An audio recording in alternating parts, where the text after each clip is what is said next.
Being blind is not the end of the world, though. I'm even proud of my condition.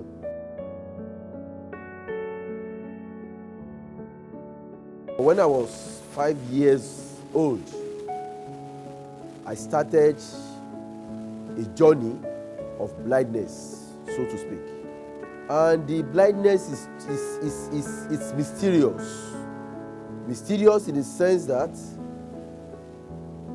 I remembered vividly that I carried one of my cousins, just 5 days old.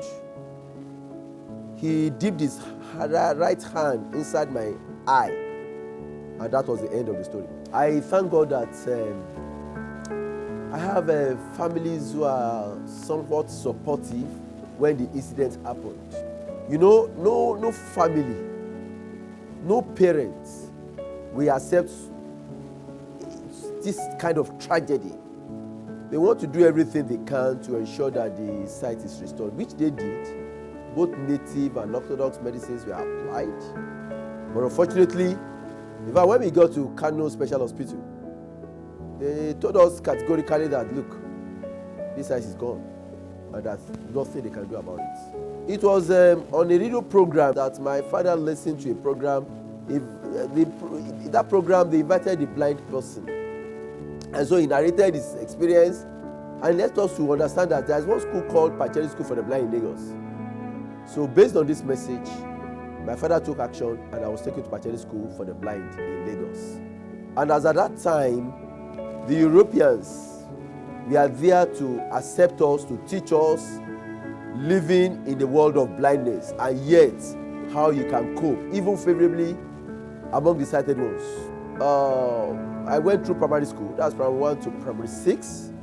But because they noticed my brilliancy, I spent just 3 years in the primary school. I was able to read, I was able to type, I was able to use the braille machine, and that gave me the opportunity to see life as a life that is challenging, but one can make success if one doesn't give up. And from there, I went to Commercial High School.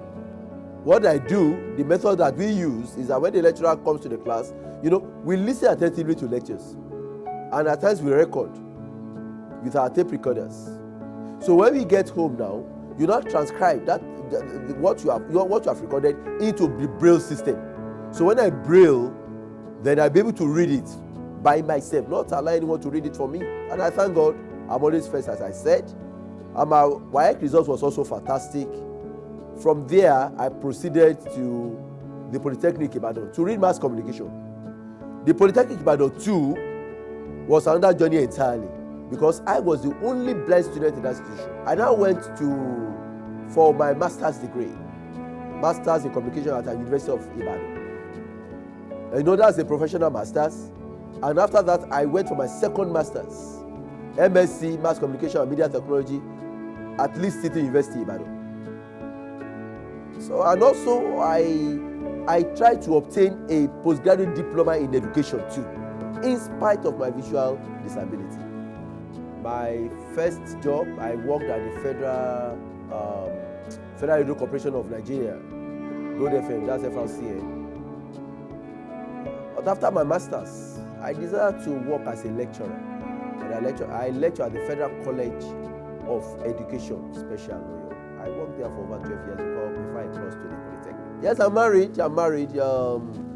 She is a woman that I cherish so much. She's sighted. Yes, she's sighted. And one can now think that how can a sighted man marrying a blind man? Things have changed. He's a wonderful man. And I would like to say I'm the luckiest person in the world, because there's nothing I asked from him. Even before I asked, he's going to do it. So what else does a woman want?